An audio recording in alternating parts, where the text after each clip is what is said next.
La última lección de nuestro curso virtual era el cobro judicial. Hemos visto nuestro proceso desde distintas perspectivas. Lo vimos desde qué cobrar y cómo cobrar y cuál es la mejor forma de cobrar estas expensas comunes, estas multas.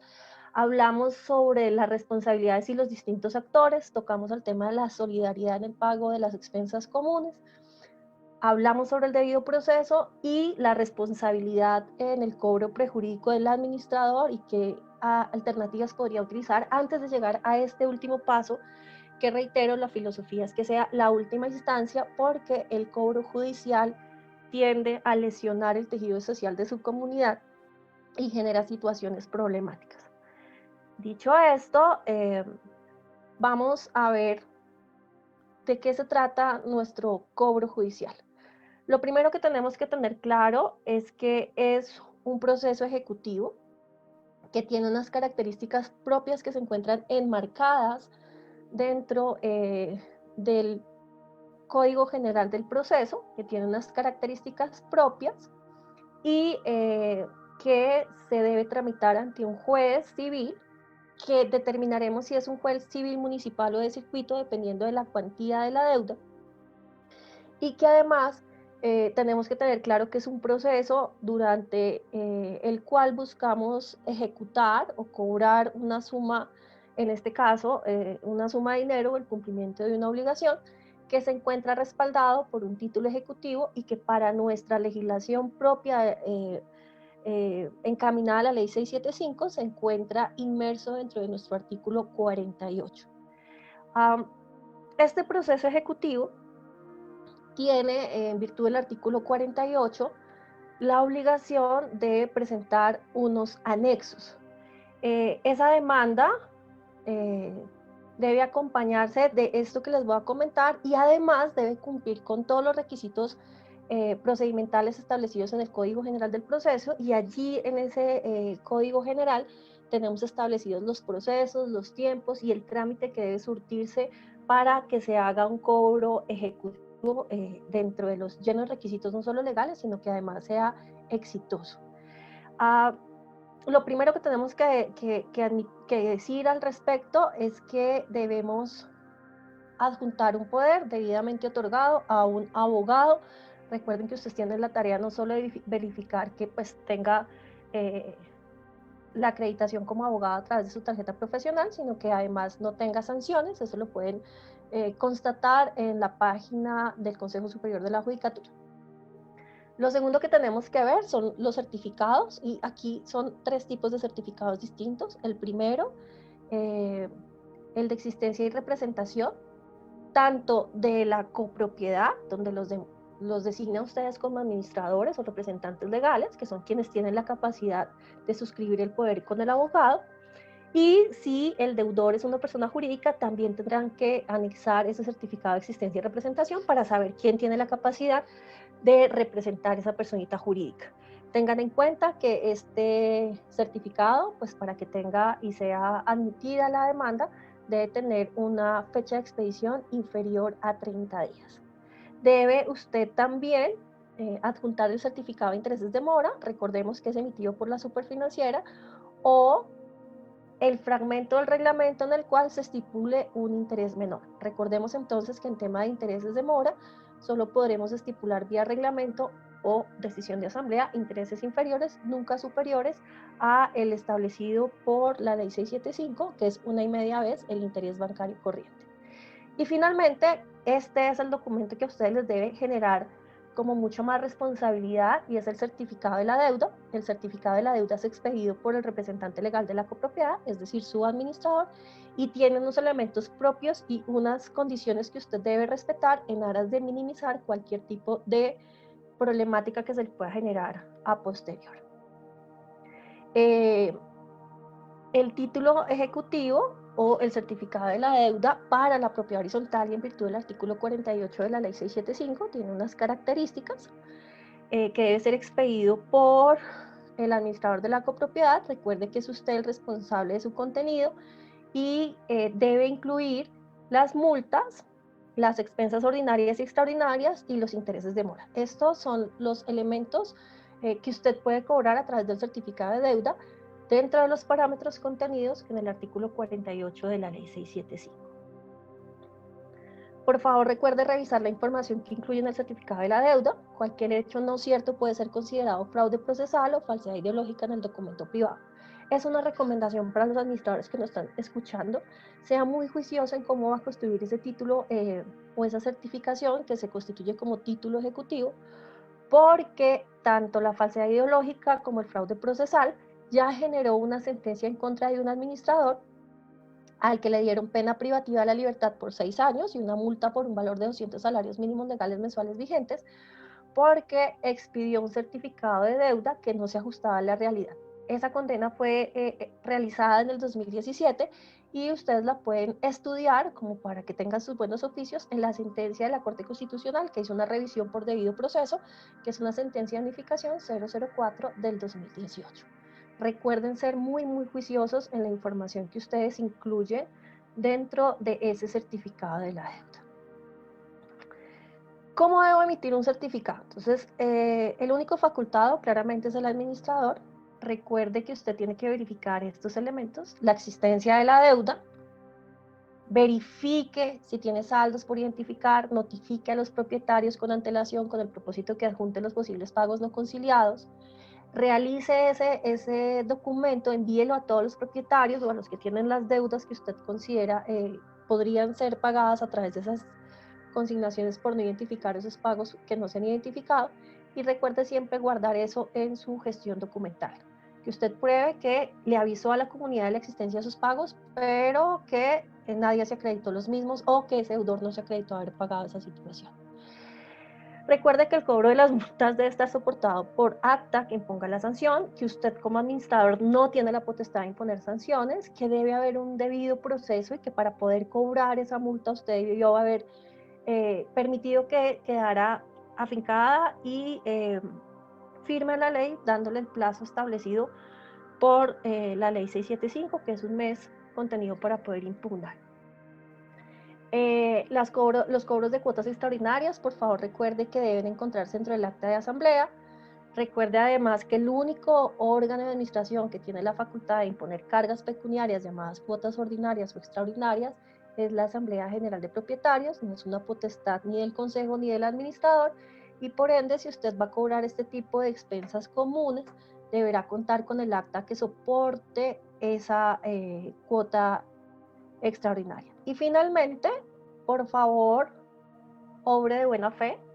Es una facultad legal la emisión del certificado de la deuda, se le otorga al administrador, debe ejercerse atendiendo los principios de la buena fe, atendiendo que usted, no por temas viscerales, pueda llegar a cobrar cosas que no están de acuerdo a la ley, porque al final del ejercicio quien responde por ese certificado es usted, no el abogado, no el deudor, no el consejo de administración, sino quien lo emite y quien tiene la potestad, que es el administrador de propiedad horizontal.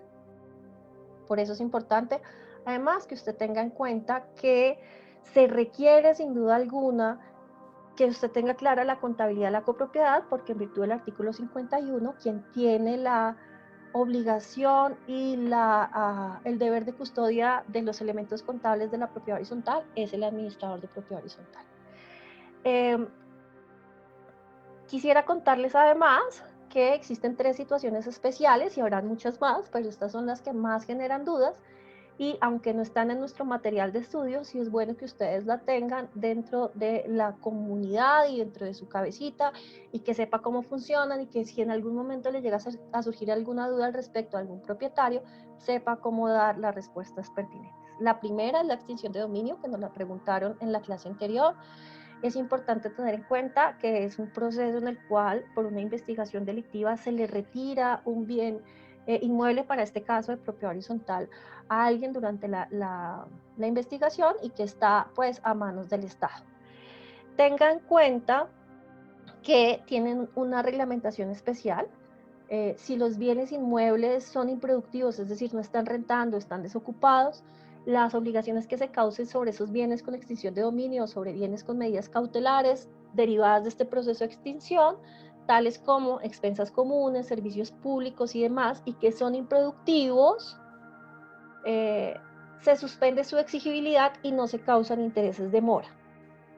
¿Hasta cuándo sucedan estos dos eventos? La generación de ingresos suficientes, una renta, genere frutos, un empeño o algún tipo de contrato que haga el que tiene la administración de ese bien inmueble y que le permita obtener recursos para sufragar estos gastos, o la enajenación y entrega al bien, que se venda el inmueble a un tercero y que este tercero compre ese inmueble. Quiero tener claro y que ustedes tengan la claridad que hay una suspensión de ese cobro de expensas comunes, hay una suspensión de no cobro de intereses de mora, y que en el momento en que se hace la enajenación y entrega del bien, se debe pagar el importe de las obligaciones que se hayan generado durante la suspensión y todas aquellas que existan antes de esa enajenación. Ojo a esto, se pagará el importe, lo que se deba en cuotas de administración, pero no se cobrarán intereses de mora porque se suspendió ese proceso. Eso frente a la extinción de dominio. Frente al remate, existen remates de bienes inmuebles. Es importante que ustedes recuerden su lección número 2, donde hablamos de la solidaridad que existe entre el antiguo propietario y el nuevo propietario, y existen ya fallos de la Corte Constitucional y fallos de la Corte Suprema de Justicia que nos indican que quien adquiere inmueble sometido al régimen de propiedad horizontal, independiente del título como lo adquiera, que puede ser una compra-venta, puede ser una sentencia judicial o el acta probatoria de remate, se convertirá en deudor de la copropiedad, y en caso de que el anterior propietario no hubiese pagado alguna suma de expensas comunes, él es solidario y podría cobrárselo al nuevo propietario. Entonces, en caso de remate, recuerde que usted tiene la posibilidad de recaudar esas expensas comunes no cobradas o que no fueron pagadas por el anterior propietario en su momento. Y el tercer elemento propio del recaudo de cartera, que también genera algunos traumatismos en la propiedad horizontal, es el régimen de insolvencia, bien sea de comerciante o persona jurídica comerciante, que tiene su propia normatividad, o de persona natural no comerciante. Este proceso de insolvencia tiene dos situaciones muy particulares que usted debe tener claras. La primera es no podrá admitirse ni continuarse demanda de ejecución o cualquier otro proceso cuando se inicia ese proceso de insolvencia de persona natural no comerciante o de comerciante o persona jurídica comerciante. En contra del deudor se suspende ese cobro, esos cobros o esos procesos ejecutivos o lo que se haya generado en deuda antes de esa insolvencia tendrán que incorporarse dentro de un trámite en el cual se hace un llamamiento a los acreedores, se hace unos acuerdos de pago, y en caso de que se incumpla ese acuerdo se remeterán los bienes o los activos que tenía esta persona para pagar esas deudas, y entra como un estado cero, o sea, vuelve a comenzar y reinicia su economía. Las obligaciones que se generen postproceso de insolvencia, es decir, durante el trámite de la solvencia, lejos de hacer ese inventario, y posteriores, esas sí se deben pagar dentro de los plazos estipulados, tienen preferencia sobre las deudas anteriores y las que se encuentran dentro de ese proceso de pago. No están sujetos al sistema de concordato, como se decía anteriormente, o de insolvencia, y se establece que para el pago de las demás acreencias deberán, o de esas acreencias post proceso de insolvencia, yo podría en un eventual proceso iniciar un proceso ejecutivo posterior para el cobro de esas situaciones. Señor administrador, lo que usted debe tener en cuenta es la fecha en la cual se presenta la solicitud e inicia ese proceso de insolvencia, y tendrá que determinar que las anteriores entran dentro de este proceso de calificación de deudas y de listado de acreedores, y las que se causen posterior a esa solicitud o esa apertura sí tienen la posibilidad de ser cobradas posteriormente, bien sea a través de acuerdos de pago o bien sea a través de cobros coactivos. Frente a esos eran los temas que teníamos súper pendientes de nuestra cuarta lección. Eran temas que se trataron sin duda alguna en el material de estudio. Tienen ustedes además dentro de ese material las fases o procesos que se tienen un ejecutivo en nuestro país. Claramente es simplemente a proceso que usted entienda cuando el abogado le dice a usted a través de un informe jurídico de cómo va el proceso, está el mandamiento de pago o están medidas cautelares, simplemente para que conozca cómo está la cronología del proceso y pueda explicar quizás en ausencia del abogado ante un consejo, ante una comunidad, en qué va cada uno de esos procesos. Estoy viendo si ya llegó nuestro super invitado, que es el doctor Omar Ortiz. Quiero presentarlo con todo el amor del mundo. Omar Ortiz es el gerente general de Admejores SAS, una empresa que lleva 28 años en el mercado.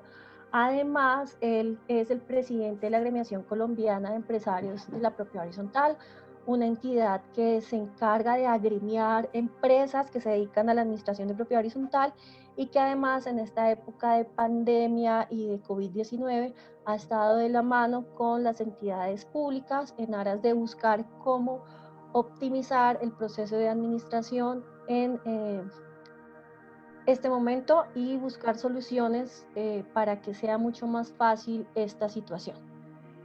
Bienvenido, pues estos son tus estudiantes y me siento muy honrada de que estés con nosotros el día de hoy. Carolina, mil gracias por la invitación. Muy complacido de poder pues compartir este momento y poder, digamos, de alguna forma, poder transmitir el conocimiento que a través de algunos años he venido adquiriendo. Lo que les quiero compartir es básicamente que uno debe conocer la historia o las cosas que han pasado a efectos de no poderla repetir. La gran frase de que quien no conoce su historia está condenado a repetirla con sus mismos errores. Entonces, digamos que todo este tema de la pandemia, pues es nueva para nosotros, ¿cierto? Pero quiere decir también de que podemos mirar hacia el pasado y si han ocurrido cosas similares. Y si la conocemos y vemos cómo fueron superadas o cómo fueron atacadas, seguramente tendremos herramientas para poder afrontar esto de una manera más fácil. En el caso concreto, algunos de ustedes recordarán que en el año 98 nosotros tuvimos una crisis inmobiliaria, o la debacle inmobiliaria que se llamaba en ese momento. Esa debacle inmobiliaria se dio básicamente por mal manejo del gobierno a través de un sistema que se llamaba el UPAC. El UPAC, como fue concebido, terminó desbordando la capacidad de pago de los acreedores. Esto generó un problema a nivel nacional y en la economía nacional demasiado fuerte. Si bien es cierto, se comenzó a presentar en el año 98, pues todo tuvo unas consecuencias que llegaron hasta muchos años después, prácticamente hasta el 2005, 2006, 2007, 2008, alcanzaba uno a hablar todavía de la debacle inmobiliaria. ¿Qué ocurría? Caso puntual, en ese tiempo yo era delegado por allá de una copropiedad, era un edificio donde eran oficinas muy pequeñas y esas oficinas eran vendidas por el constructor, pero ya como habíamos aprendido también de otra crisis que sufrimos en años anteriores, que fue la crisis de la economía solidaria, cuando muchas empresas de economía solidaria se reventaron y después generaron unas nuevas políticas para que pudieran realmente funcionar. Entonces, se crearon también de que las construcciones debían realizarse por intermedio de unas fiduciarias. Entonces, digamos que esa parte se mejoró en cierta medida, pero el sistema era exactamente el mismo de hoy. Cuando usted va a comprar un inmueble, usted da una parte de cuota inicial y el resto se extiende a un número de cuotas con unos intereses pactados. El tema del UPAC es que los intereses estaban atados a una fórmula matemática que sencillamente hacía impagable el valor de la deuda. En el caso concreto de esas oficinas que yo les menciono, las financiaba el banco Ahorra Más, que en ese momento existía. Y Ahorra Más les prestaba el 90% del valor del inmueble. El 90%. y para pagar el 10% les daba un año para completar el 10% con un número de cuotas. Obviamente mucha gente soñaba con que con el arrendamiento o con la explotación de esos inmuebles podían pagar la deuda de su inmueble, y esto al cabo de unos años pues terminó en que la capacidad de pago de los deudores no alcanzaba para cumplir con el valor de la cuota, y eso se agudizó en el momento que se implementó la VR, cuando el Estado se dio cuenta que finalmente el sistema OPAC no era concebible en términos económicos, entonces terminó acabándolo y reemplazándolo por la VR. Pero para hacer la transición del OPAC a la VR, pues eso fue un proceso. De ahí que en ese momento Ahorramás ya fue asumida por Avevillas, entonces ya el problema ya no era con el mismo banco, sino con aquel que le compró la cartera. Y ellos, en la misma ley salió una norma donde decían que tenían los bancos la obligación de recibir el inmueble por el valor total de la deuda. ¿Qué sucedía? Que, por ejemplo, un inmueble a valor comercial en ese momento valía 20 millones de pesos. Ese era el valor comercial de ese inmueble. Pero el valor de la deuda era 2 o 3 veces más. Podría ser de 40 a 60 millones de pesos. Entonces lo que dijo el gobierno es, no, los bancos pueden recibir el inmueble por el valor de la deuda y sanear todo. Eso funcionaba únicamente para lo que era vivienda. Pero para lo que era el sector comercial, pagaban el inmueble, se lo recibían por 20 millones y seguían con una cuenta de 20 o 30 millones de pesos más. Adicionalmente tenían que entregar el inmueble a Paz y Salvo. Entonces tenían que llevar Paz y Salvo de servicios públicos, administración, impuestos, todo lo que las obligaciones económicas que tiene un inmueble. Entonces venía el gran problema, ahí sí ya en el caso concreto de nosotros como administradores, para nosotros generar un Paz y Salvo de administración. Obviamente las deudas venían en igual número de meses o tal vez más del número de meses colgadas en los bancos. Estábamos hablando de carteras de, ya como les digo, eso comenzó en el 2000, en el 98, era el 2003, 2004 y habían deudas que superaban los 5 años de deuda.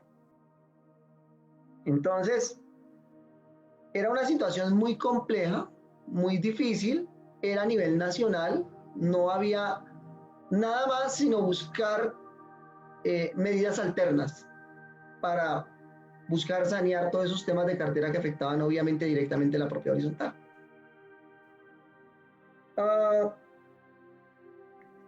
Cuando uno se enfrenta ya a unas deudas que en el argot jurídico se denominan deudas de difícil cobro, pues teníamos que analizar muchísimos aspectos. El primero, las personas no pagaban no porque no quisieran, sino sencillamente porque realmente su capacidad de pago no les alcanzaba. Lo segundo, en esa época, pues teníamos la ley del la ley del 48 y el decreto reglamentario del 86. No existía la ley 675 del 2001, que de alguna manera facilitó mucho el cobro de las cuotas de administración. En ese momento eran otros procesos un poco más complejos para lograr hacer esos cobros. Pero adicionalmente a eso, en el momento de la transición y ya de nosotros poder hacer los cobros mediante la ley 675, pues se presentaban otros sinnúmero de inconvenientes. ¿Cuáles? Número uno, que cuando usted va a cobrar cuotas de administración, como lo explicaba ahorita la doctora Carolina, pues hay una cosa que se llama en la parte jurídica la prelación de créditos. ¿Qué es la prelación de créditos? Que de acuerdo al nivel de importancia que se tenga, entonces van de primeros en el cobro. ¿Quiénes van de primeros? Todo lo que es el Estado de la DIAN. Si usted tiene deudas con la DIAN, entonces ellos pueden tomar el inmueble.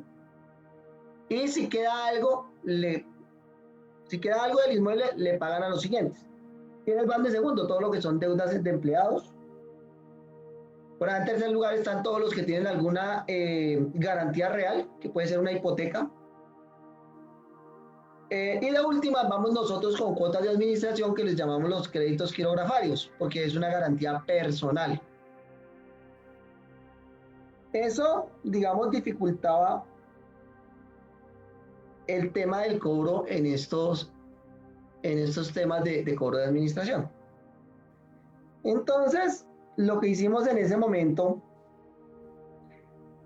fue tratar de buscar mecanismos alternos, de buscar negociaciones alternas, porque si bien es cierto, lo que decía ahorita la doctora Carolina es cierto, hay una solidaridad entre el anterior y el nuevo propietario, así lo determina la ley 675 y hay sentencias en ese mismo sentido que corroboran esa información.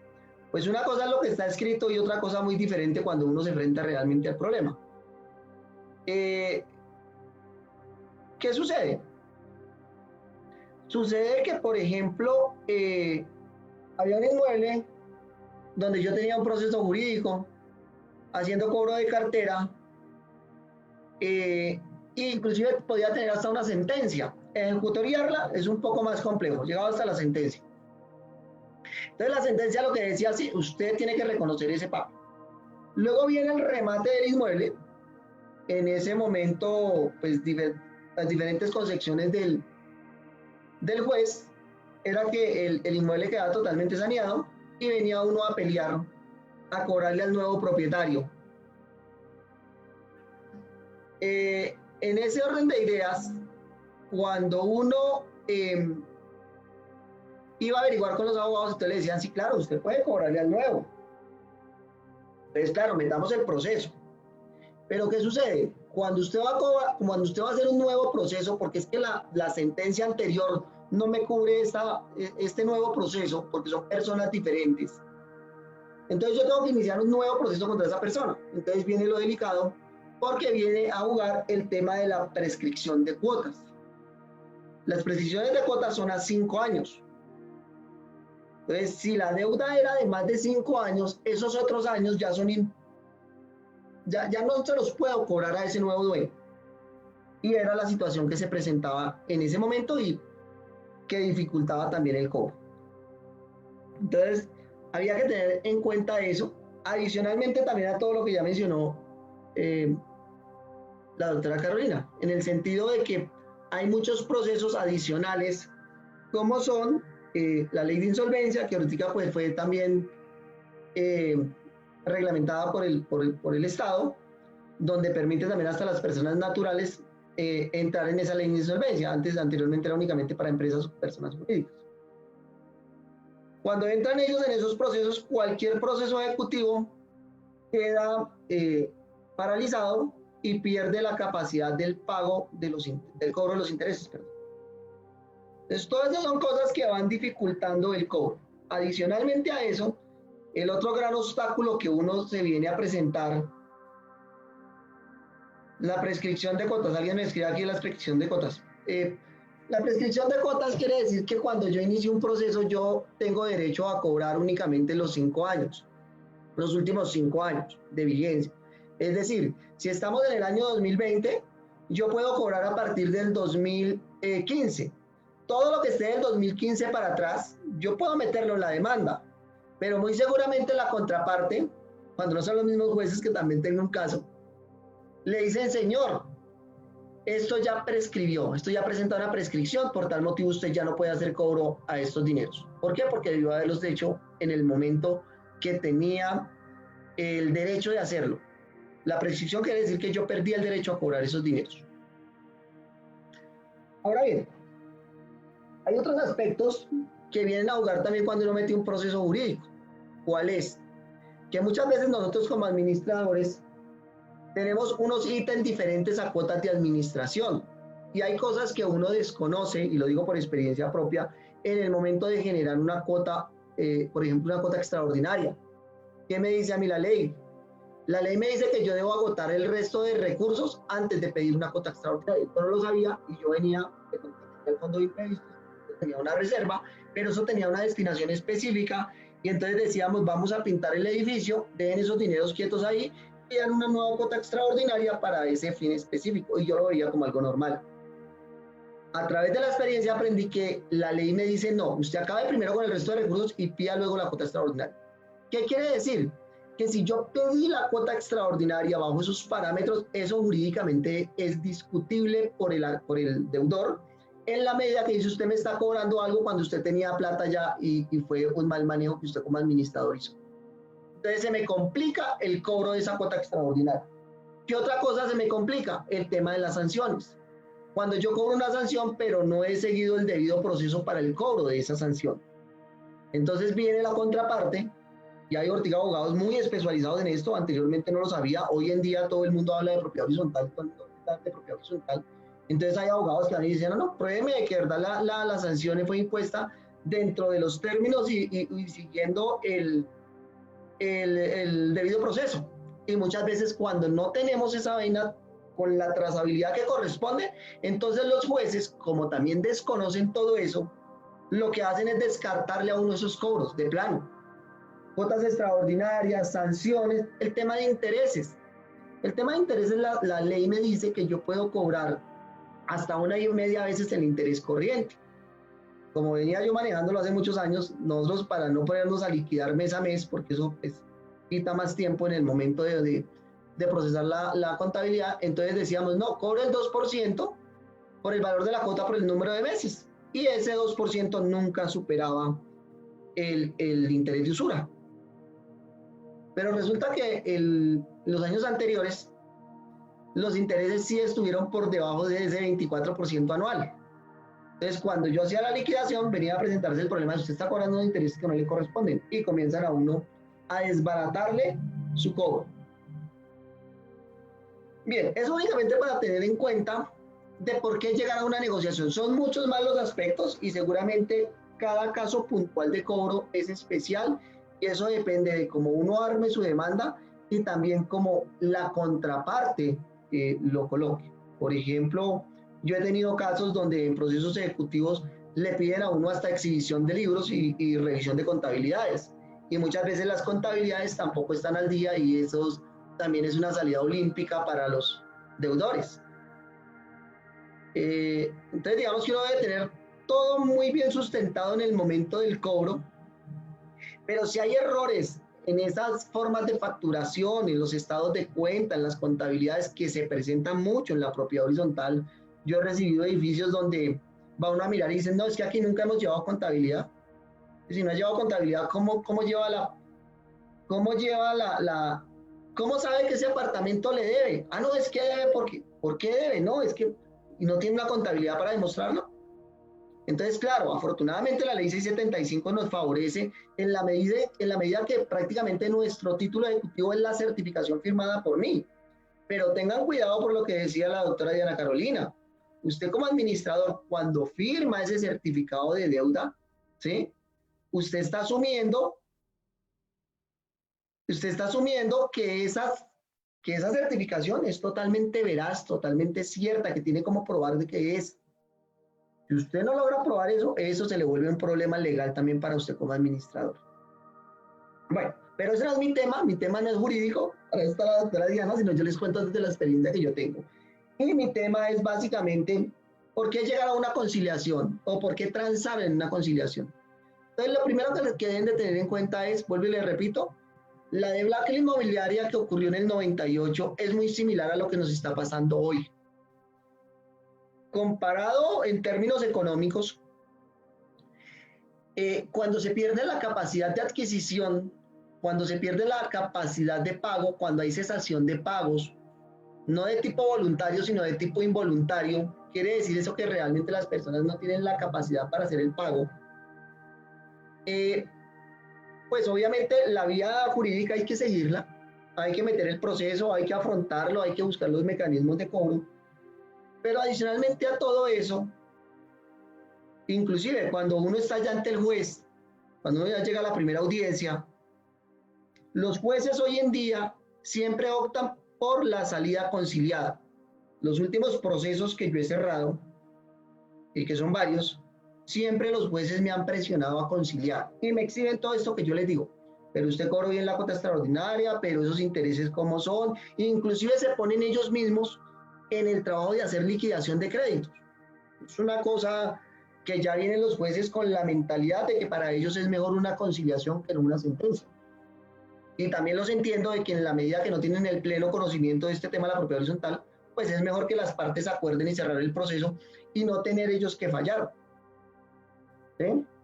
Y uno también tiene que medir las fuerzas donde uno está parado. Hay partes donde yo he dicho, me pasó uno muy puntual, y era una tontería, pero yo sé que jurídicamente pesaba, donde yo cobraba un tema de sanciones de parqueaderos.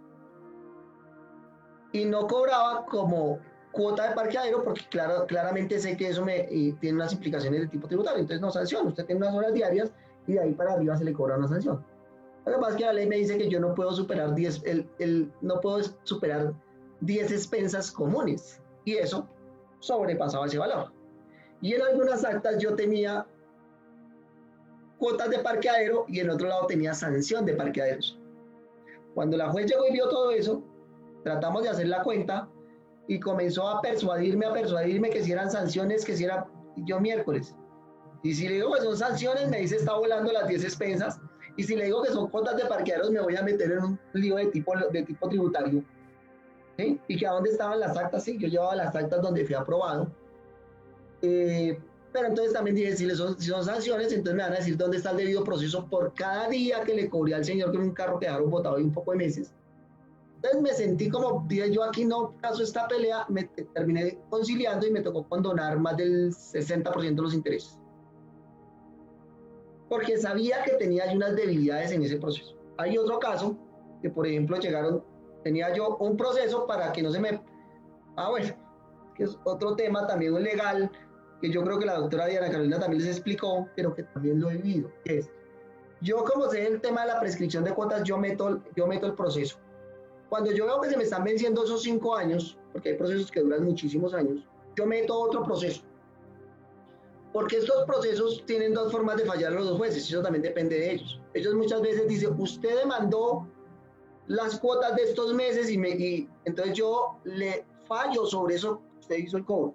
En las demandas normalmente uno dice, como son cuotas de tracto sucesivo, entonces califíqueme las futuras. Y hay jueces que dicen sí, las futuras también hasta que se liquide, hasta que se haga el pago, hasta que se liquide el crédito. Pero son dos formas de fallar. Entonces yo para evitarme eso, yo meto otro proceso. Entonces tenía dos procesos y allá llegó la señora a decir, no, es que usted tiene otro proceso, ¿qué? ¿Y usted este? Y sí, claro, por tal, y le expliqué. Les digo, pero ¿hasta dónde la juez va a fallar y hasta dónde yo debo fallar? Fue tanto y un juez muy proactivo dijo, caminen, vamos hasta el otro juzgado, miramos qué es lo que hay allá, vamos a mirar hasta dónde él falla y yo fallo de aquí para allá. Afortunadamente en ese momento me favoreció y logré hacer el cobro de los dos procesos, donde ellos se pusieron de acuerdo, yo cobro hasta acá, yo le fallo hasta acá y usted falle de aquí en adelante. ¿Hasta cuándo yo paso la conciliación? Hasta teniendo sentencia, hasta ya estando listo para el remate, yo puedo conciliar. Entonces, para que lo tengan en cuenta los jueces y aquellos que tengan, sí, desde luego, tengo que ir actualizando la deuda, pero tengan en cuenta que todo depende de cómo el juez saque la sentencia. Porque vuelvo y les digo, cuando uno presenta el estado de deuda o el estado de cuenta, que es el que tiene validez jurídica, entonces yo digo, mire, el señor debe, por ejemplo, desde enero hasta junio. Eso dice la demanda. Si yo voy a meter más cuotas de ahí en adelante, eso también depende del juez. Porque hay jueces que le dicen, listo, la primera audiencia es en septiembre. Hay jueces que le dicen, venga, usted demandó de enero a junio, hasta ahí le falló. Y hay otros que le dicen, listo, hasta las futuras, estamos en septiembre, liquido hasta septiembre. Es potestativo de los jueces y es totalmente legal. Bien, entonces, usted puede tener varios procesos sobre una misma deuda de un mismo inmueble demandando los meses que el señor adeuda, dependiendo cómo ha presentado los estados de cuenta en cada demanda. Eso es totalmente, sí, son sucesivas, son de tracto sucesivo y todo eso, pero una cosa es lo que uno cree y cómo interpreta la ley, y otra cosa, como les digo, es en la vida real como los jueces fallan. ¿Sí? Sobre las pretensiones, correcto. Cuando yo le digo es esta deuda, pero vuelvo y les digo, cuando hay dos formas. Cuando yo le digo, cóbreme las futuras, y otra donde el juez dice, no, yo le fallo hasta lo que usted me demandó, hasta lo que usted me pidió. Son diferentes y vuelvo y digo, es un tema legal. Bien, entonces, como les digo, los jueces siempre van a tender a hacer la conciliación. Entonces viene la pregunta, ¿cuál es la diferencia de yo hacer una conciliación dentro del proceso o hacer una conciliación por fuera del proceso? Ninguna. Ninguna, porque una conciliación sencillamente es donde las dos partes llegan a un acuerdo. Llegan a un acuerdo. Entonces, para yo llegar a ese acuerdo, yo tengo que tener varios elementos en cuenta. El primero y más importante, y eso sí, ojalá se lo lleven totalmente grabado en sus mentes. Totalmente grabado en sus mentes para que se eviten problemas. Y es, nosotros somos administradores y somos ejecutores, pero nosotros no tomamos decisiones. Cuidado con eso. ¿Por qué se los digo? Se los digo por experiencia propia. En el año, cuando se presentó la vacas inmobiliarias, yo hice muchas negociaciones y todo el mundo me felicitaba porque yo era un buen negociante y yo era un buen negociador. Aquí apuntaba a regularizar la deuda y que me pagaran el mes actual por lo menos para poder sostener el edificio. Yo tenía una cartera en ese momento de más del 70% sobre un presupuesto anual. Eso es una monstruosidad. Pero a esos niveles llegamos debido a todo ese problema inmobiliario que se presentó. Yo logré sanear todo ese problema, logré sanear toda la cartera. Llegué a tener una cartera inferior al 5% después de muchos años de trabajo.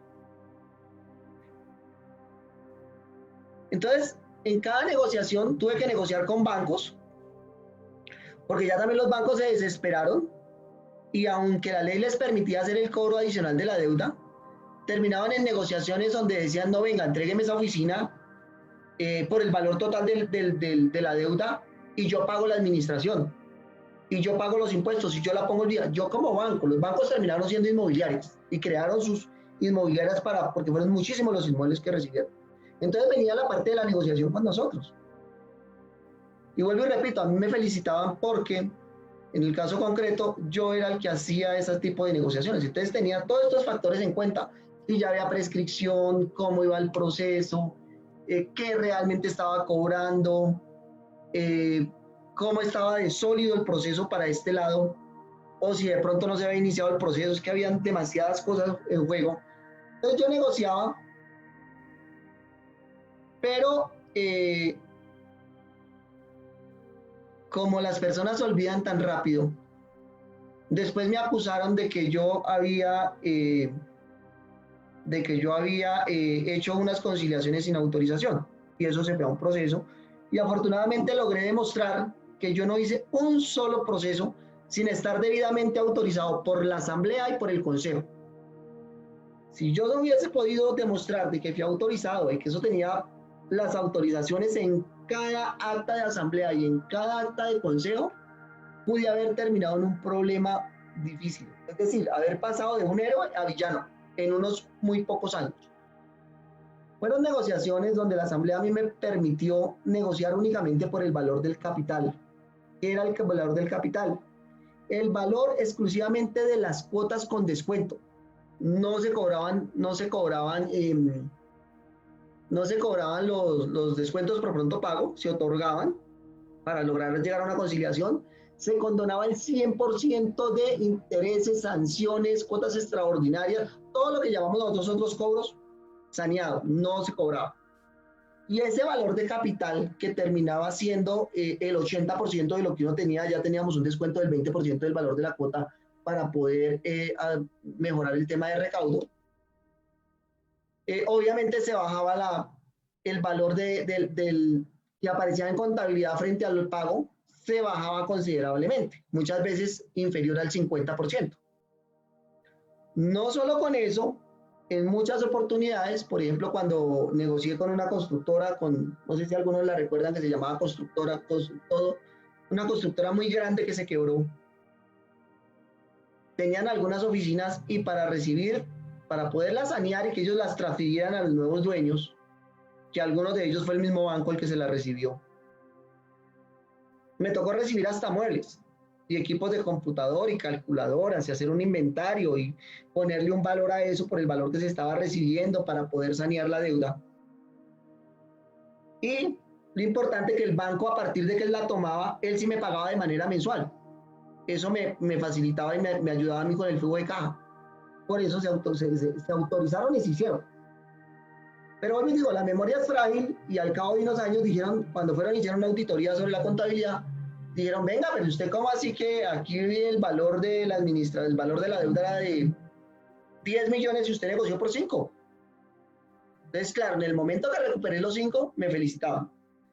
Ya cuando pasó el tiempo y ya todo estaba regularizado, entonces me culparon de que yo había hecho malas negociaciones. Afortunadamente todo estaba en actas y ese es el mensaje que yo quiero que les quede aquí y se van a acordar de mí en estos próximos años, se van a acordar harto de esta conferencia. ¿Por qué? Porque ténganlo por seguro que comparado con lo que pasó con el 98 a lo que va a pasar hoy, es muy parecido, muy similar.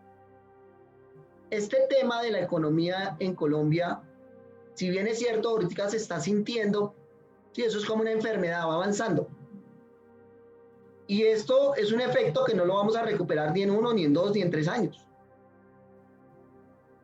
Se habla de que la pérdida de la economía la están calculando los expertos en un porcentaje muy alto. La están comparando con la depresión de los años 30. Eso es una cosa aberrante. Y todavía, digamos, los economistas que están estudiando eso todavía tienen dudas del resultado final de esto. ¿Cuándo lo vamos a saber? Como todas las cosas, únicamente a través del tiempo. Entonces, ténganlo por seguro que en el año 2021 va a ser un año muy difícil, un año donde se va a disparar la cartera de una manera alarmante, ¿sí? Porque una de las primeras cosas que las personas dejan de pagar cuando tienen problemas económicos es la administración. Porque a mí no me afecta en nada. Si no pago la luz, me cortan la luz. Si no pago el agua, me cortan el agua. Si no pago el teléfono, me quedo sin teléfono. Entonces, todas esas cosas van a hacer que las personas dejen de pagar sus cuotas de administración y va a ser de los primeros que entremos en cesación de pagos. Eso es una realidad. Y vuelvo y digo, hoy en día se está manejando una cartera, pero todavía la gente tiene ahí sus ahorros y sus cosas para poder pagar. Pero en el momento que ya realmente se agudice más la situación, téngalo por seguro que vamos a tener problemas de cartera.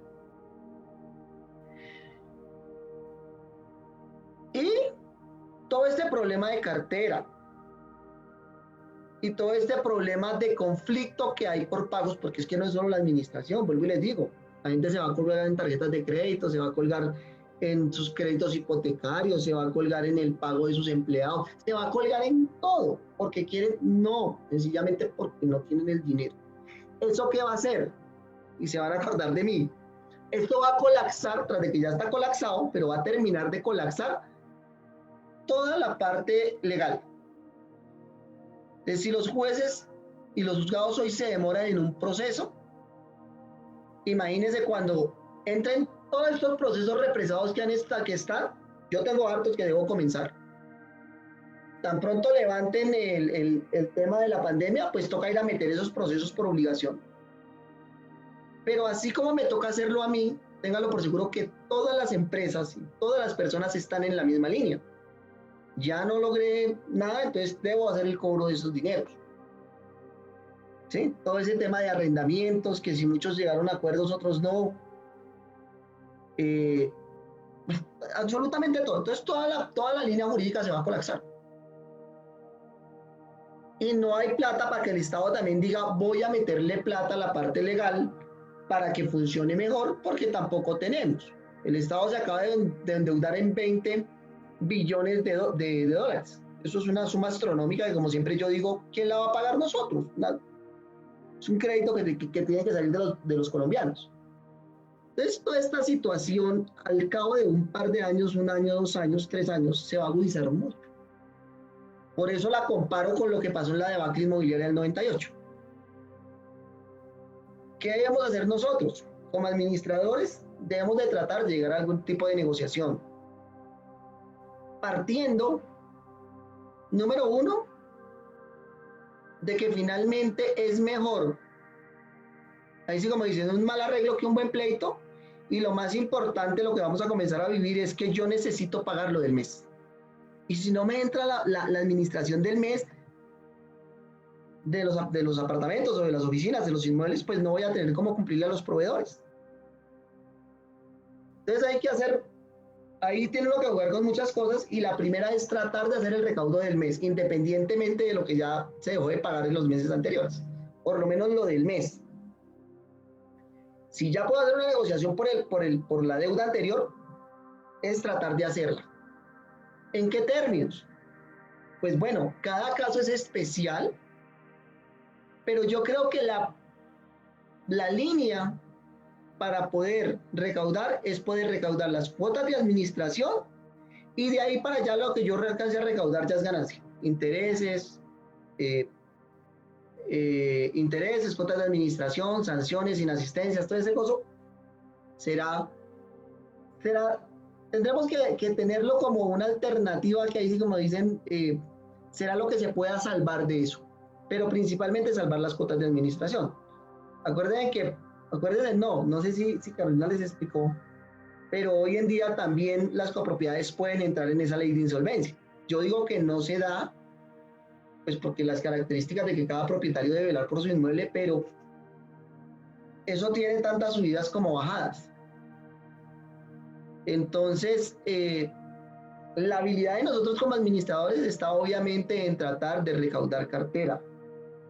Si ustedes miran una estadística de cuántos procesos por cuotas de administración realmente terminan en un remate, son muy contados. Yo me atrevo a decir que de 100, por ahí el 0.5 termina en un remate. El resto terminan pagando de alguna manera. Siempre. Es decir, siempre por conciliación, independientemente de que se lleve todo el proceso. ¿Por qué? Porque normalmente un apartamento de 300, 400, 500 millones de pesos y una deuda de 20, 30 millones de pesos de administración, pues rematar un inmueble de 500 millones para pagar 30, mejor dicho, es complejo, es difícil. Normalmente lo que pasa es que venden el apartamento o alguien les presta o alguna cosa, pero normalmente siempre terminan pagando antes de no antes de la sentencia, pero sí antes de lo que denominan los abogados secuestro, avalúo y remate, que son los últimos 3 procesos que se llevan ya después de la liquidación del crédito. Entonces, en ese orden de ideas, digamos que el llamado y la conclusión de toda esta charla es: debemos ser visionarios, debemos de prepararnos para lo que viene. No podemos vivir el día de hoy y creer que esto ya en 2 meses se va a solucionar o en 3 meses. No, el daño ya está hecho. Toda esta cantidad de meses que hemos estado sin ingresos, pues no quiere decir de que ya se borraron, quiere decir que todas esas deudas están ahí pendientes, y que si yo trabajo un mes no voy a tener, si no tengo para el mismo mes, menos para pagar 3 anteriores. Eso es una bola de nieve. Entre más baja, más grande se hace y más insostenible se hace. Entonces nosotros como administradores tenemos que ser visionarios, y desde ya tenemos que abrir la mente, como lo hacen los bancos, como lo hacen todas las entidades cuando tienen problemas de cobro de cartera, es buscar las vías alternas de negociación. Y esas vías alternas, lo único que les digo y que quiero que les quede claro, son básicamente esos 2 factores. Número 1, estén abiertos. No se cierren a la banda de que es que tiene que pagarme el 100% porque el consejo y la asamblea dijeron que tenían que pagar el 100%. Quedarse uno con una deuda de años afecta seriamente las finanzas de una copropiedad. Seriamente, porque ustedes saben que los presupuestos son tanto ingreso como gasto, sumas iguales. Entonces, hay que tenerlo en cuenta. 2, que si realmente las personas no tienen opción de pago, cuando Ortiga comience, es otro fenómeno que se va a dar y se van a acordar de mí. Que Ortiga todo el mundo va a buscar las salidas de vender sus inmuebles. ¿Para qué? Pues aquel que tiene 2 viviendas o 2 inmuebles y tienen ya tantas deudas, lo primero que uno dice es, venga, yo vendo ese antes de que alguien me lo quite, le pago a los que pueda y me guardo una plática. Esa es la mentalidad de cualquier persona que tiene problemas económicos. Pero para la venta de ese inmueble, y no, vuelvo y digo, así como yo digo, hablo de uno, sé que va a ser el común denominador de todas las personas. ¿Sí? Cuando salgan todos esos inmuebles a vender, ¿qué va a pasar con el precio? Pues el precio se va a bajar. Si yo esperaba vender un inmueble en 300 millones, me va a tocar comenzar a bajarme y a bajarme y a bajarme, y cuando termine vendiendo lo voy a terminar vendiendo por ahí por 200 millones. Para poder venderlo, porque va a haber sobreoferta y no va a haber liquidez para compra. Entonces, cuando vayan a vender ese inmueble, ¿con quién van a hablar? Con el administrador. Mire, señor administrador, sí, llevo 2 años que no le pago administración, pero estoy vendiendo el inmueble, necesito el paz y salvo. Venga, negociamos. Hombre, no se vayan a poner tosudos en decir no negocio. No, abra la puerta y trate de sacar el mayor partido, trate de sacar esos dotes de buen administrador y de buen negociador. ¿Sí? Todo, como yo siempre digo, en beneficio de la copropiedad. Ese es el primer consejo. Abran la mente porque lo que se viene es difícil. Y es difícil para todos. Y ustedes pónganse en la situación del deudor también. Como siempre yo digo, cuando yo voy a sentarme con otra persona a negociar o a conciliar, es porque estoy decidido a ceder. No a imponer mi voluntad. Si va a imponer su voluntad, siga allá en el juzgado. Pero si va a negociar, pues desármese y vaya dispuesto a ceder, a escuchar a la contraparte. Así le ofrezca el 5% de lo que le debe. Bueno, es una propuesta. Y así se comienzan las negociaciones. ¿Sí? Entonces debe ir uno abierto a negociar. Ese es el primer consejo que les puedo dar. Y el segundo consejo es, no lo hagan sin autorización, no se vayan a meter en problemas. Porque muchas veces uno de administradores termina siendo muy ligero porque uno considera que está haciendo las cosas bien y en beneficio de. Pero muchas veces, vuelvo y les digo, con el paso de los años la gente se le olvida su buena gestión y se le olvida que usted lo hizo fue por beneficiarlos o por hacer una buena gestión. Y terminan culpándolo a usted de que usted actuó de manera extralimitando sus funciones. Nosotros como administradores no tenemos funciones ni para rebajar intereses, ni para condonar, ni para... No, usted no las tiene, usted tiene que hacerlas, pero no tiene esas funciones. Entonces, para poder hacerla, haga la asamblea, que la asamblea delegue al consejo, porque obviamente, o puede dar unos parámetros generales, pero que delegue al consejo en cada negociación. Y cuando usted tenga la negociación lista, bueno, otro consejo. La autorización puede ser anterior o posterior a la negociación. ¿Me explico? Si por alguna razón usted fue y negoció, digamos, negoció le quitó 2 sanciones que realmente no eran válidas. Hombre, llévelo a una reunión de consejo y hágalo aprobar. No importa que ya se haya hecho. ¿Sí? Porque las autorizaciones, vuelvo y lo digo, son explícitas o tácitas, anteriores o posteriores. ¿Qué quiero decir? En las negociaciones que usted finalmente, como me lo explicaba el abogado que me defendió, si a usted le aprobaron sus balances y si a usted le dijeron que estaban las cosas bien, pues ¿cómo van a venir a decir que posteriormente que las hizo mal? Eso no, jurídicamente no cabe. Entonces, si por alguna razón a ustedes hicieron la negociación, ¿sí? Legalícenlo. Hay personas que también en los edificios abusan del poder, ¿sí? Por ejemplo, los del consejo son muy llamados a eso. Como yo soy el que le firmé el contrato y yo soy el que, entonces ven, me pasa a mí, Omar, se me pasó la fecha, hombre, dame el descuento ahí, yo te pago ya. Yo le digo, claro, doctor, sí. Mándeme un correíto, por favor, diciéndome eso. Y tan. Y en la siguiente reunión lo meto en el informe de administración y lo dejo legalizado. Si algún día me preguntan y dicen, ¿usted hizo algo? Yo digo, no, señores, aquí el consejo es conocedor y aprobó la situación. ¿Sí? Esos son, digamos, los 2 consejos que puedo darles para cerrar ya la charla, que espero que les sirva de aquí en adelante. Número 1, abran la mente, negocien, tengan en cuenta únicamente el tema de capital, tema de recaudo mensual para sostener el edificio. Y número 2, no hagan nada, absolutamente nada, sin la debida autorización de la asamblea y del consejo. ¿Por qué los nombro a los dos? Porque cualquier autorización que dé el consejo finalmente es válida. De pronto está limitando la asamblea, pero no lo está haciendo usted como administración, lo está haciendo el consejo. Lo mejor de los casos es que la asamblea delegue en el consejo. Que la asamblea delegue en el consejo esas facultades de hacer negociaciones.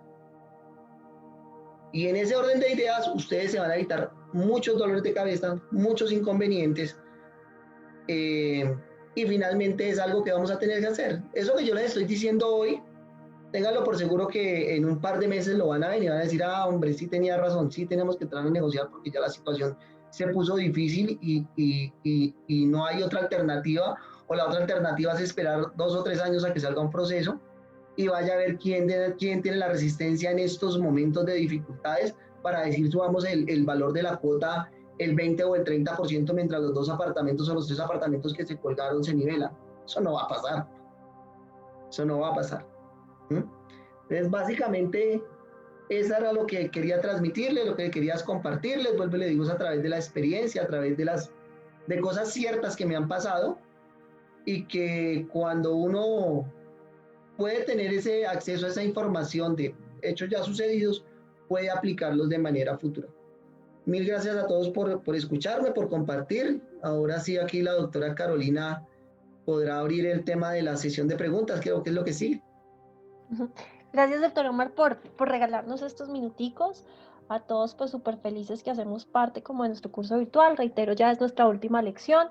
No olviden que cerramos la plataforma este miércoles y pues el micrófono es de ustedes. Si tienen alguna pregunta respecto a lo que trató el doctor Omar o lo que hablamos en clase, bien puedan. Mientras que ustedes se van preparando, por aquí nos dice Edison: si tengo varias cuentas de cobro con una firma de abogados en la cual no veo resultados y quiero cambiar de firma, ¿los procesos iniciarían desde cero nuevamente? No. Que tú cambies el abogado no implica que el proceso tenga que cambiar. O sea, el nuevo abogado, la nueva firma, recibe el proceso en el estado en el cual se encuentra.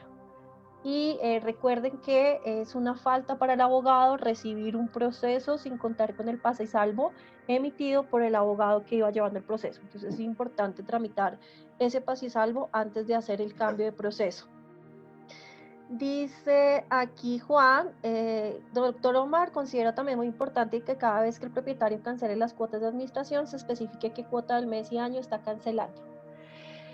Porque he visto muchos recibos de caja que solo dicen abono a la deuda. Al respecto, recuerden que nosotros hicimos en la lección un tema de qué nos dice el Código Civil, y si lo primero que tenemos que hacer es imputar el pago a intereses de mora, porque si no lo haces entienden que los cobraste o que no los vas a cobrar, y pues puede generar una serie de situaciones. Y recuerden que si el deudor guarda silencio, tú tienes que informar a dónde imputaste el abono o el pago, y si ya él va a decir, le informas, y si él dice no, quiero que lo impute de alguna otra manera, tiene su prelación, pero si guarda silencio, se queda tal como lo indicó el administrador. Sí, básicamente son las dos formas. La mejor es nosotros a imputar, como dice el Código de Comercio, primero a intereses, precisamente por eso que les explico en el tema del cobro dentro del proceso. Entonces yo normalmente les abono a intereses, sanciones, cuotas extraordinarias, y de últimas dejo las cuotas de administración. Cuando presento el estado de deuda, la presento de esa manera y no hay lugar a equívocos de que es que era o no era, porque ya se imputó así. Pero también es cierto que si el deudor me dice le estoy pagando, y también hay abogados y personas que conocen del tema que aprovechan esa situación. Ellos dicen, yo tengo deudas de aquí para atrás, pero le voy a pagar el mes de junio. Le pago el mes de julio, le pago el mes de agosto, y usted tiene que imputarlas de esa manera, ¿sí? Porque ya se lo pidieron, tiene que imputarlo de esa manera. Pero usted debe iniciar inmediatamente el proceso de lo anterior, porque si no, hay muchos que son bastante fregados, y después cuando usted va a meter el proceso le dice, no, pues usted ya le prescribió la deuda, porque ya pasaron más de 5 años. Entonces tengan cuidado con eso. Mi doctor Omar, ¿le puedo hacer una pregunta? Siga. Muchas gracias, buenos días. Gracias a usted, doctor, por tanto conocimiento que nos regala y pues a la doctora Diana por permitirnos también hacer parte de estas maravillosas clases. En nuestro conjunto tenemos un inconveniente y es que la Asamblea hace 3 años dio el aval para que se contratara una firma de abogados, los cuales iniciaran los cobros, pues inicialmente prejurídicos con la gente y pues la idea era que no se fueran a jurídicos. Ellos solamente hicieron una convocatoria inicial hace 3 años y de ahí en adelante no volvieron a llamar a ninguno de los propietarios, quienes se acercaron bien y quienes no se han acercado bien. Esto ha venido inflando esa deuda, ha venido inflando las deudas de los propietarios y las conciliaciones de los propietarios no las han hecho en la administración porque supuestamente por medio de la firma de abogados no están avalados para hacerlo. De ahí la cartera quedó quieta, no han habido recuperación de cartera, muy poca gente de los que estaban adeudando son los que se han medio puesto al día y estamos limitados a eso que es que porque le dieron un poder en la firma de abogados. Mi pregunta es, ¿por asamblea podemos hacer la confirmación de que de aquí en adelante esa firma de abogados no tenga más el trabajo con nosotros y lo que ya hicieron quedó y empezar a hacer una recuperación de cartera por medio de administrador? Ya que el administrador es como, pues en una de sus funciones, esa es la función de él, ¿no? Buscar la forma de recuperación de cartera para que la copropiedad se sostenga. No solo es una función, es una obligación y quiero empezar por ahí. Usted no tiene por qué pedirle autorización a la Asamblea ni al Consejo para iniciar un proceso. La ley 675 le estipula a usted que usted está en la obligación, escuchen bien, la obligación de iniciar los procesos, los cobros jurídicos de iniciarlos. La Asamblea y el Consejo a usted no pueden imponerle un abogado ni una firma. Usted está en la capacidad de contratar a quien usted considere. Ahora bien, con lo anterior, pues sí tiene que mirar en qué condiciones está el contrato y ver si ellos, digamos, no están haciendo una buena gestión. Tiene que analizar cómo se han movido los procesos que han hecho realmente ante el juzgado. Y pues si terminar también de manera amigable, decirle, venga, entréguenme esos procesos ya y se los traslado a Julano. O si ya digamos, no llegan a una conciliación, pues también está el Consejo de la Judicatura, donde también ellos pueden intervenir si es que los abogados han cometido un error. Creí entenderle que ellos están haciendo el recaudo, eso es prohibido. Los contratos, digamos, ahí sí todo el dinero debe entrar a la copropiedad y sus honorarios deben de salir de la copropiedad hacia ellos. No está bien de que ustedes deleguen ese recaudo en terceras personas. Eso no cabe. De todo se ve en la propiedad horizontal, pero que digamos no debería ser. Y lo último es, alguien preguntaba que cuando uno concilia dentro de un proceso, hombre, tengo que sentar al abogado y decirle, venga, estamos negociando, la pretensión del cobro era de 100 millones, estamos negociando por 50, ¿ya cuánto reduce sus honorarios? No dejen al abogado por fuera porque él también tiene las herramientas legales para cobrar de acuerdo a cómo se pactó el contrato. Entonces es mejor sentarlo y decirle, venga, estamos negociando, somos 3 partes porque finalmente yo delegué en usted el cobro, miremos a ver si usted baja sus honorarios y cómo nos ponemos de acuerdo para llegar a un acuerdo todos, firmar un contrato de transacción, esa era la última parte que me faltaba dentro de la conciliación, siempre debe quedar un contrato de transacción firmado o una conciliación mediante un centro de conciliación para que eso tenga la real validez y preste mérito ejecutivo para ambas partes. Y con eso, pues digamos, todos tranquilos, pero no dejen a los abogados que ya nombraron, que les dieron un poder. Cuando usted lo faculta, es como cuando la Asamblea me faculta, cuando a mí me nombra administrador, pues yo tengo que posesionarme y generar las funciones como representante legal. Por eso le digo, usted no tiene por qué preguntar ni al Consejo ni no nada. Nombre su abogado y arranque sus procesos. Punto. Mil gracias, muy amable. Doctor, yo tengo una pregunta. Buenos días. Buenos días. Siga. ¿Cómo está, doctor? Bien, gracias. Doctor, le tengo una pregunta. En la unidad donde yo vivo, hay un estacionamiento adentro de la unidad que es del espacio público, pertenece al DADE. La asamblea, hicimos una asamblea extraordinaria en la cual decidimos entregar ese espacio al espacio público en forma voluntaria. Después de eso que se entregó, ellos nos dijeron que iban a dar eso como un comodato para que cualquier administrador que estuviera pudiera administrar ese estacionamiento para que se hiciera legalmente, porque antiguamente lo cobraban porque querían. Entonces, aún no ha salido ese acuerdo, se hizo dos licitaciones, la cual la unidad no salió acta para eso, pero a pesar de todo eso, que lo sabe la administración, ellos pasaron cobros prejurídicos y jurídicos por el cobro de los estacionamientos de las personas que no pagaron o que no quieren pagar ese estacionamiento. Entonces, yo quiero saber, al abogado se le manda un comunicado diciendo el por qué cobra cuotas de administración, porque lo pasaron como cuota de administración, como que usted debe administración porque eso lo pasaron por eso. Entonces el abogado dice, usted debe una cuota de administración, un ejemplo, por 1,5 millones de pesos. Entonces tendrá que pagar los gastos de abogado, tendrá que pagar todo, sabiendo, porque el abogado tiene conocimiento de que ese estacionamiento pertenece al DADE. Está la documentación, la escritura pública del sitio, están los RUPIs, está todo, pero definitivamente la administración dice que hay que pagarlo y punto. Y se escuda con que no estamos pagando servicio de vigilancia, cuando la servicio de vigilancia se supone que se paga con la cuota ordinaria, porque es por ley que se paga eso con el presupuesto, lo que es vigilancia y todo el resto que se paga. Yo quiero saber, doctor, ¿qué se puede hacer al respecto? ¿El abogado está haciendo bien las cosas, cobrando ese dinero y más encima mandando en el cobro de él cuota de administración, y sabiendo que en los estados lo que él envía a cada apartamento en su estado de cuenta dice parqueadero o estacionamiento? ¿Qué se puede hacer al respecto, doctor? No, pues creo que está haciendo un cobro a lo no debido. La ley 675 permite la explotación de las zonas comunes, pero no de los espacios públicos.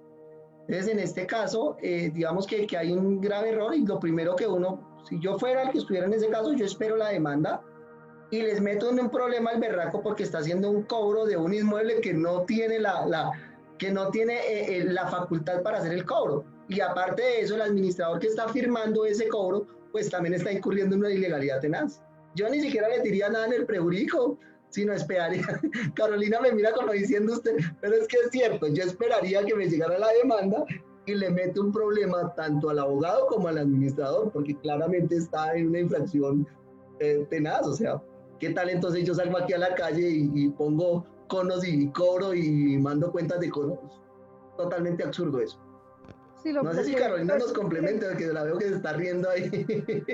Sí, lo que digo yo es que al abogado se le pregunta que él por qué cobra cuotas de administración o por qué está haciendo ese cobro, cuando sabiendo que él dice que él no tiene conocimiento, que a él le dieron el poder para cobrar y que se comunique uno con el administrador, que él no tiene conocimiento de eso. Entonces, pues, por eso le tenía esa pregunta, doctor, que me parece que es importante. Yo desde que conozco a Cielo, ella está preocupada por sus parqueaderos, siempre. Cada vez que me ve por ahí parchada en internet, me pregunta lo mismo. Pero, Cielito, yo te he dicho muchas veces que ese parqueadero y ese cobro no se puede hacer. Yo no me quedaría callada, en contrario de mi adorado Omar, sino yo le digo al abogado y dejaría por escrito, usted me está haciendo un cobro de lo no debido, porque acredíteme que me está cobrando, porque con eso más adelante en el proceso diré, mire señor juez, yo llevo diciéndole que esos parqueaderos son públicos y que no tiene por qué cobrármelo, yo estoy pagando mi administración, aquí está el acta, y me está haciendo un cobro de lo no debido. Cuando yo inicio un proceso ejecutivo, pues está el mandamiento de pago y yo a través de la excepción demuestro que me está cobrando algo que no debido, que no se ajusta a través de las excepciones, hay un cobro de costas. Y el vencido tiene que pagar las costas. Entonces, probablemente no serás tú, sino será el abogado. Lo importante es no guardar silencio y no dejar de defenderse.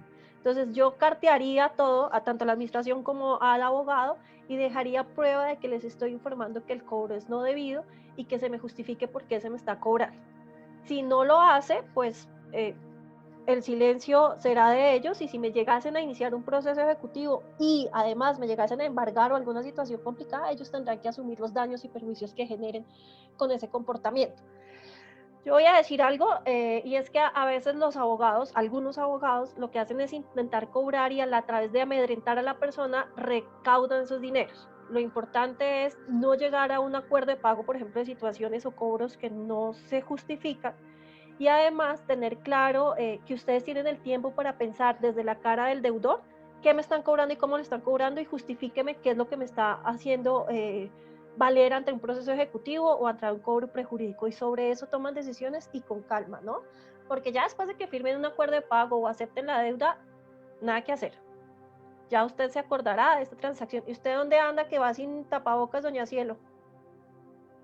¿Dónde está el tapabocas? Señor Jesús. Bueno, si no hay alguna otra pregunta al respecto. Qué pena, doctora, es que me daba pena hablarle al doctor con tapabocas, por eso me lo quité. Es que usted está en la calle y él está en la casa. Mire, a ver, quiero agradecerles profundamente que se hayan tomado el tiempo de conectarse esta horita y media. Creo que es la clase más larga que hemos dado porque tenemos un invitado especial. Sí. ¿Tú quieres contestar esa pregunta, Omar, que estás allá pues concentrado leyendo? La liquidación aprobada es inferior al valor de la deuda que se tiene en la contabilidad. Ah, no, pues ahí sí es muy fácil. Porque, digamos, una sentencia es una orden judicial a la cual yo tengo que cumplir, no tengo opción diferente, no es discutible, a no ser que tenga otra instancia para poder seguir en el pleito. Pero una vez ya una sentencia, lo que los abogados llaman ejecutoriada, es decir, que ya está en firme, tengo la obligación de cumplir. Entonces lo que tengo es que ajustar mi contabilidad a lo que determinó el juez, no tengo nada más que hacer. Ahí modifico el estado financiero y obviamente el soporte para esa modificación de la contabilidad es la sentencia judicial como la determinó el juez. No hay nada más que hacer ahí. Listo. Bueno, dicho esto, les voy a mandar un besito a todos por conectarse. Mil gracias. Recuerden que cerramos la plataforma el miércoles. Yo no quiero recibir correos diciendo, ay, por favor, ábreme la plataforma, que es que se me olvidó, que fue no sé qué, porque no va a pasar. O sea, el miércoles cerramos y cerramos. A todos mil gracias por conectarse. Si queda alguna pregunta, ya saben que la sacamos por las pildoritas en nuestro grupo de Facebook. Lo que no se va a cerrar es el grupo de Facebook, pero pues tampoco es que estemos muy activos allí, sino salvo situaciones de recaudo de cartera estarán allí comentándoles. Recuerden que la Corporación PH es su centro de estudio.